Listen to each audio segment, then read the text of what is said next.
Thank you, everyone.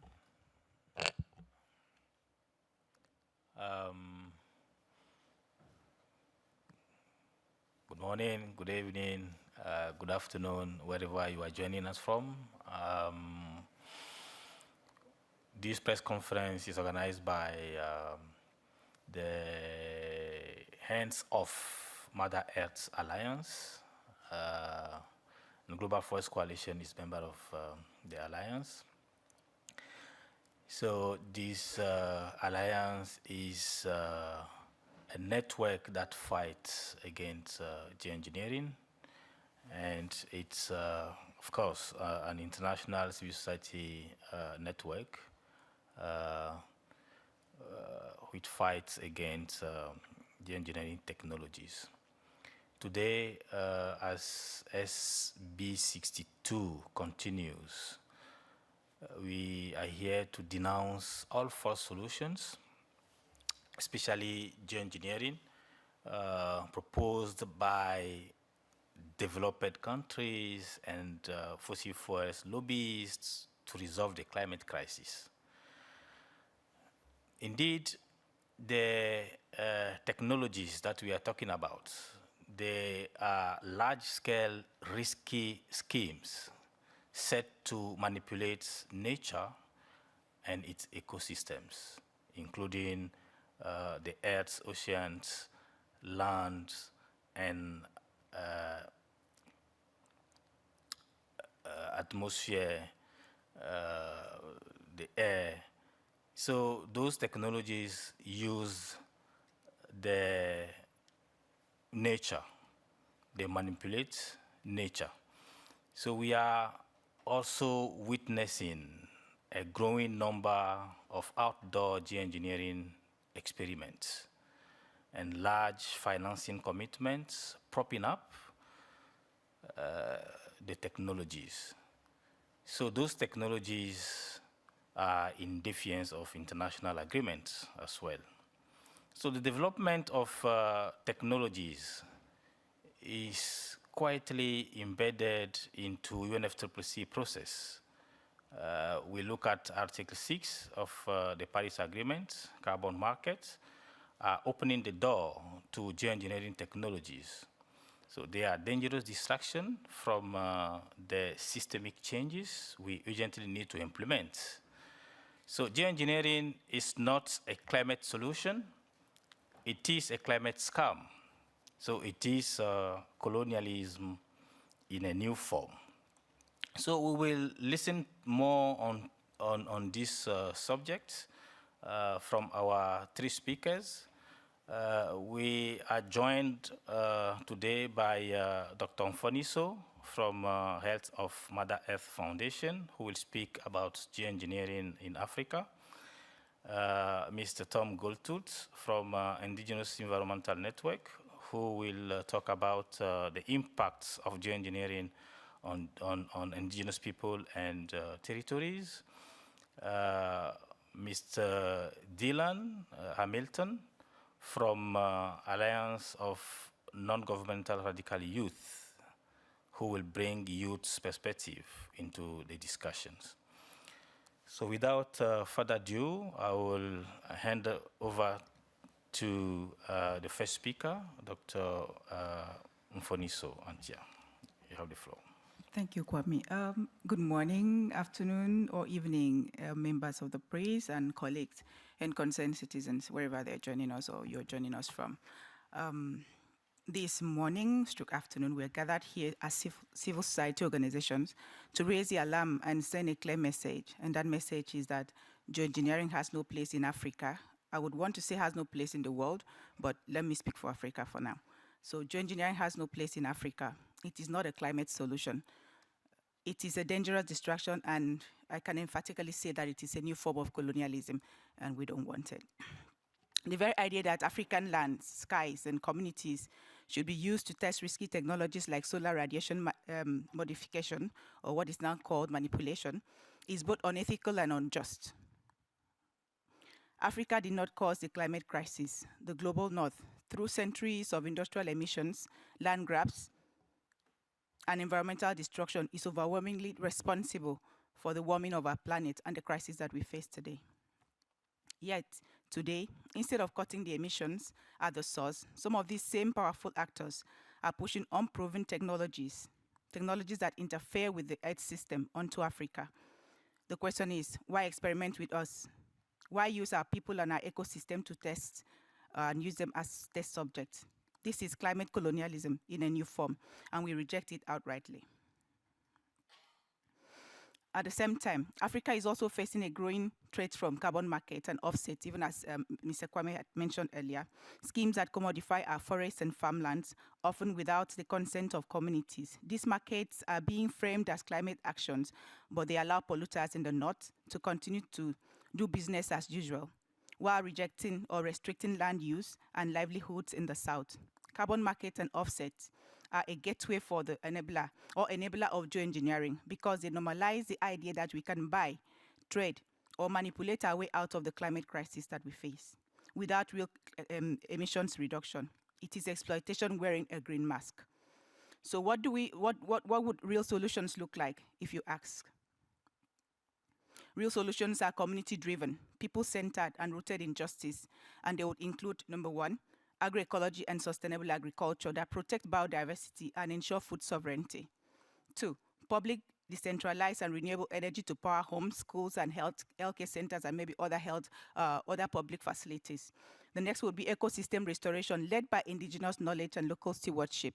I will emphasize led by indigenous knowledge because our indigenous people know what they were doing, what they've been doing. We've been protecting our systems, our ecosystems for a long time now, and people shouldn't just come from somewhere to teach us what to do. We know we have the knowledge, our people have the knowledge. Next one is climate finance, and I dare to say climate debt. That actually reaches frontline communities and not just consultants and intermediaries. These are the pathways that build resilience and protect our future, not speculative technologies cooked up in foreign laboratories. Africa is not laboratory. We want to commend the AMCEN decision from their 19th ordinary section in 2023 that rightly opposed solar radiation modification in Africa. This is a powerful sign of growing Africa consensus. But we must go further. We shouldn't stop with just commending AMCEN, or we shouldn't just clap and just sit back and watch because AMCEN made a decision. We must go further. Because of that, we call on all African governments to take a firm and united stand. And that stand is to ban geoengineering experiments on the continent and reject all efforts to open the door to these false solutions. Africa must not be divided or distracted. Our unity is our strength, and our message is clear. Africa is not a dumping ground. We are not a test lab. We are not for sale. The future of our continent and of our children depends on bold, people-first climate action, not more exploitation in new forms. Thank you. Thank you. Thank you very much, Dr. Mfoniso. You see clearly that carbon markets are not a solution. Carbon markets are not climate finance. Thank you so much. We move on to the second speaker, Mr. Tom Goldtooth from Indigenous Environmental Network. Tom, you have the floor. Thank you. The UNFCCC is failing indigenous peoples and humanity. It is a crisis. It is a crisis of the non-stop continuation of CO2 and climate colonialism. As the world confronts escalating climate breakdown, violence, and militarization, the UNFCCC Subsidiary 62 on its road to COP30 in Berlin. Okay. Oh, okay. Shall I repeat?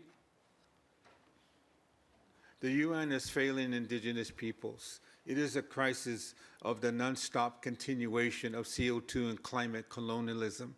As the world confronts escalating climate breakdown, violence, and militarization, the UNFCCC here in Bonn, on its road to COP30 in Berlin, stands as a pivotal junction, not just technical negotiations, but in the ethical and political foundation. We are witnessing wealthy countries in partnership with large NGOs, banks, financial institutions, and profiteers entrenching climate inaction, desperately repackaging colonial structures and capitalist logic into mitigation and finance as usual pathways, failing indigenous peoples, humanity, and our brothers and sisters in the continent of Africa on multiple fronts. The extreme expansion of the fossil fuel industry is taking place now, with false solutions deepening climate injustice, land grabbing, human rights abuses, and ecocide and genocide. From carbon markets, carbon offsets, to carbon capture, to geoengineering, technofixes, these schemes are distractions from the real solutions. As indigenous peoples, we have solutions rooted in indigenous sovereignty, traditional indigenous knowledge, land and oceans defense, and a just and energy transition away from extractive capitalism and its fossil fuel economy. Geoengineering from solar radiation modifications and to CO2 removal technologies and technologies desperately that can and are altering our Mother Earth systems in a mega scale. These fossil fuel industries like geoengineering, they support geoengineering because it claims to address climate change without needing for them to lower their dependence on the extraction and consumption of oil and gas and coal. These geoengineering technologies and market-driven mechanisms, however magical they may sound, are an illusion that technological innovation will provide a so-called fix to the inherent limits of Mother Earth. She cannot absorb any more carbon. That's reality. What all these false promises have in common, apart from being untested and unproven to be safe or effective, is that they emerge from a worldview defined by white supremacists and patriarchal narratives of conquest, blind faith in corporate policies and technologies, and an arrogance in assuming such technologies can save the complexity of Mother Earth and her natural system and her natural laws. Our lands and waters are not sacrifice zones, and our peoples are not collateral damage. Indigenous peoples are calling out to the parties of this intercessional meeting in Bonn, to civil society, to the NGOs and the private sector, to protect the sacredness of Mother Earth and Father Sky, not for profit, but for life. We only have one Mother Earth. Thank you. Thank you. Thank you very much, Tom Goldtooth, for your intervention. It is very clear indigenous peoples play a key role, and they live in harmony with nature, and they don't want sacrifice zones. So their lands, waters, seas, and must be preserved. Thank you very much for that. Moving on to the youth perspective, I will call on Mr. Dylan Hamilton. Hi everyone, thank you for being here, and thank you to my comrades for speaking so well. My name is Dylan, and I'm from the Alliance of Non-Governmental Radical Youth, an alliance of youth groups based in climate justice. There is no future that includes fossil fuel expansion. There is no future that includes the same capitalist and colonial systems of exploitation. There is no future where commodifying our planet will somehow save it. There is no magical solution that will allow the global north to continue burning, extracting, and profiting while the rest of the world suffers the consequences. Geoengineering is not a solution. It is a dangerous distraction. It harms communities and ecosystems, and as youth and future generations, a geoengineered future is just another climate unjust future. We cannot go down this pathway when solutions are already present in our communities. We have watched as complex ecological systems are reduced to numbers on spreadsheets, as Indigenous lands are traded for carbon credits, and as offsetting replaces meaningful emissions reductions. These procedures build loopholes for global corporations to grab lands, to greenwash climate action, and to provide more excuses for governments to delay further. Now we add geoengineering to this long list of false solutions. These risky, speculative technologies are designed to keep business as usual on life support, to extract as much profit as possible before everything comes crashing down. Even worse still, young people who desperately want to protect our Earth, who see the climate crisis for the existential threat that it is, are being tokenized to give these false solutions a sense of legitimacy. Young people are lied to, being told that geoengineering is just the latest innovative solution, or that we must accept these last resort technologies. We are put on panels, featured in reports, flown into summits, not to help shape the decisions, but to legitimize what decision makers have already decided. We are not naive, we are not props, and we will not be co-opted. We will not fall for this trap. We will push back against geoengineering because we are informed and aware, deeply embedded in our movements and communities that are fighting for survival. We will not legitimize false solutions and a future full of even more injustice. We know what the real solutions are. Climate justice will not come from technofixes, from another market mechanism or another form of creative accounting of emissions. It will come from dismantling our extractive economy, redistributing power, and centering those who are most impacted in this fight for a livable future. Thank you. Thank you very much, Dylan. So why do we have to use geoengineering? Do we need to use geoengineering? Because looking at the impact of geoengineering technologies, our first reaction should be move away from geoengineering because it's taking land and it's destroying livelihood, people's livelihoods, destroying ecosystems. And if we look at those impacts and the promoters are continuously promoting geoengineering, so it means that the reason of promoting geoengineering is just business as usual because they want to make more profit. If you look at the Article 6 and the Paris Agreement, the 6.2, we don't have guidelines. There is no guidelines. It means that our countries, NDCs, can promote geoengineering, can promote those first solutions. And carbon market, it's one of the first solutions, can also lead to geoengineering. So we say that it's a new form of colonialism because it doesn't care about the people, it doesn't care about the nature, and looking at the peace between nature and indigenous people, geoengineering coming to destroy that peace. And geoengineering not only destroying the peace between people and nature, it's taking away the joy, it's taking away our real solutions.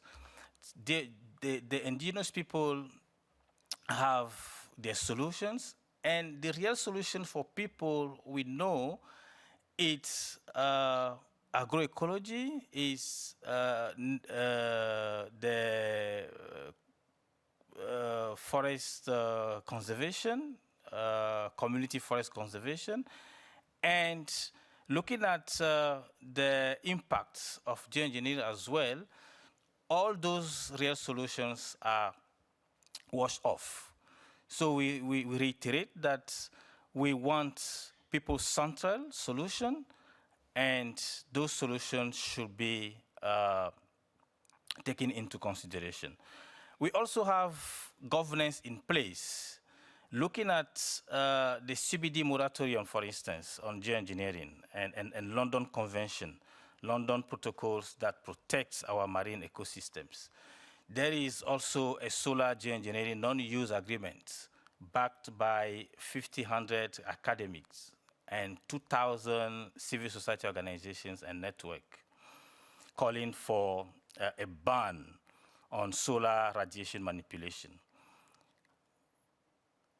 Regarding this convention or this agreement, non-use agreement, the promoters or the proponent of geoengineering continue to promote geoengineering.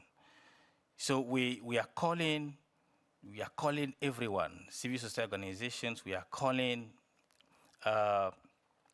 the communities, indigenous people, to stand firm and promote those moratoriums, especially the CBD moratoriums and also the London Protocol and the non-use agreement on solar radiation manipulation. And look, if you hear correctly, Dr. Mfoni, so Africa is being very much impacted and by climate change, and now they are promoting solar radiation modification, where they are now calling researchers, they are training them, and they have workshops to promote geoengineering solar radiation modification, to say that it's the only way to save the planet. We will say no, it's not the only way. The geoengineering cannot save the planet. It's rather going to destroy the planet. So the countries need to be more aware of the impacts of geoengineering, and especially the market mechanism is destroying the negotiations here, because the Article 6, that article that's destroying the negotiations, because it's promoting markets-based mechanism and promoting carbon market. So having that said, I would like to open the floor to journalists first, and to the participants to this press conference. So you have the floor. Yes, we have one.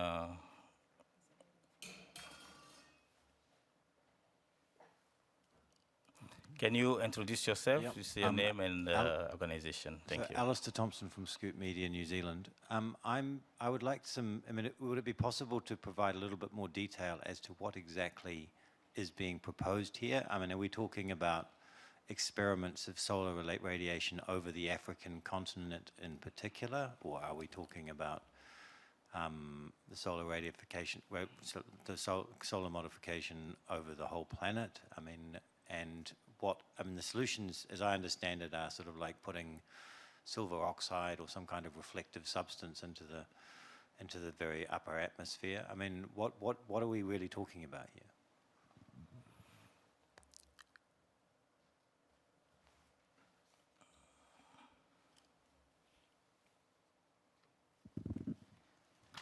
I'm Sandra, African news analyst, and I kind of had the same question, but I also like to know who are the drivers, the people behind us.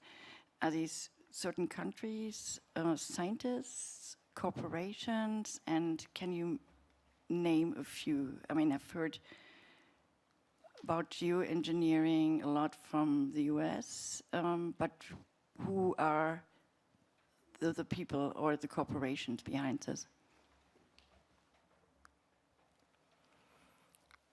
Thank you. Do we have any more hands? Yeah. Hi, my name is Michelle Huang. I'm here on behalf of a student organization adjacent to the NGO, the AVD. And I have a question for the panel, which is, what do you think is the main barrier obstructing the transition away from geoengineering? Is it the pre-existing systematic infrastructure that's already in place, or certain policies like the loopholes that Mr. Hamilton spoke of, or something else entirely? Thank you. Thank you for your questions. We give the floor to the panelists. Dr. Mfaniso. Okay, so I'm not sure which one to take first, but I will just touch on maybe all of them and then I'll allow the rest to say something. The first question was, in paraphrase, is this about SRM for Africa or SRM in general? What are we about? That's what you're saying, right? Of course, he's not an African. He's not an African. We just, so we cannot just say this is basically about SRM for Africa. But we are saying that the move, the push to get Africa to be the one to receive the testing, to be a test ground, this is the first thing we're rejecting. Africa barely contributed to the climate crisis. So why would you want to test a lot of your, the experiment in Africa? If you check the internet, there's what we call geoengineering map. You see a lot of proposed places that they want to test SRM in Africa. And that is the concern that we have. Why do you want to start there? Why would you want to start it there? So in as much as we're talking about Africa, the view is for global use. We don't want geoengineering anywhere. If you listen to what I said before, I said I would want to say that the world does not need geoengineering, but let me speak for Africa as much as I know for now, right? Because if I speak for your country, you may say, what's your business with my country, right? So let me start from my continent and say, my continent, we don't need geoengineering, and we don't want to be used as testing grounds. Does that make sense? All right. So the second one is, someone asked who are the drivers of geoengineering, and you mentioned USA, and I think that's the biggest driver or supporter of geoengineering first. There are organizations also backing up, especially those promoting the research into geoengineering. I can name them. I'm one of the promoters of naming and shaming. One of them, the major one I know right now off my head is the GRIS initiative. The GRIS initiative, and there's decimal funds. And I think I can allow my other colleagues to mention the rest of them. But of course, in country-based, United States is the chief on that table. And then the last contribution I will make before I give the mic to the rest is, you asked what's the main barrier from, if I may paraphrase, from exiting from the thoughts or the talks about geoengineering. What is? I think it's just the desire to control, the desire to keep business as usual, to be in the fabrics of control. That's what it is, to keep extracting and making money from fossil fuel. I think a lot of people, when they get to see a source of, wherever source of income comes from, it's very hard to let go, even when it is affecting others. So it's that desire to control. That's what I would say. Thank you. Thank you, Mfaniso. Yeah, Tom? Yeah, I'm thinking of two projects that came into our indigenous lands and territories. One was in southern Arizona. The other was in Sweden. There's a project called Scope X. Anyone heard of Scope X? Raise your hand. It shows me how knowledgeable you are. The stratospheric controlled perturbation experiment, spraying aerosols into the stratosphere. Sulfuric acid is part of that. Balloons and all these projects, and backed up by a steady, the experiment really researched by Harvard University and a lot of other partners involved with that. It really was alarming when our network became aware of that. We had a responsibility to call up the two indigenous tribes living near Tucson, and we asked them, do you know anything about this proposed experimentation in your atmosphere, in the sky, in the stratosphere? I explained it. They had no one ever consulted them, and they're a sovereign entity. They are not a nonprofit organization. They are a sovereign entity. They are a nation. No one consulted with them. So they got active. It was an issue of free, prior, and informed consent and a violation of protocols of notifying a federally recognized tribe. And it was really good that they were effective at halting that project, that experimentation. They were concerned on the impact. They asked, is there an environmental review of this technology? That no, we're not there yet. This is just an experiment. They said, well, we live close to the land. We have medicines, plants. We have food that we grow from the land. And they said, there's impact here, and we're concerned basically it's experiment. The other one real quick is in Sweden with the Sami. Again, we caught wind of this. We got on the phone, contacted the Sami in Sweden. The Sami Reindeer Association were really concerned, and they jumped on it within their own Sami governance system. They said, no, there's not enough information on this. We weren't consulted, and they're concerned about the experimentation impacting the lichen. The reindeer is a kind of a really cultural, food, spiritual relationship that they have with the reindeer. This can impact the food the reindeer eat. So those are two projects that we can talk to you more. There's a lot of other projects we're aware of as well. Thank you. Thank you very much. In Africa, as Mfoniso said, the Degree Initiative has a lot of experimental projects in Africa. Many countries in Africa, actually, if you check the map. So we reiterate that we don't want geoengineering, and geoengineering will not save the planet, because the nature itself is doing its job. So they are mimicking the nature only. So how much carbon they can remove from the atmosphere to save the planet? If they start implementing solar geoengineering, then they are destroying the planet. So is there any more question?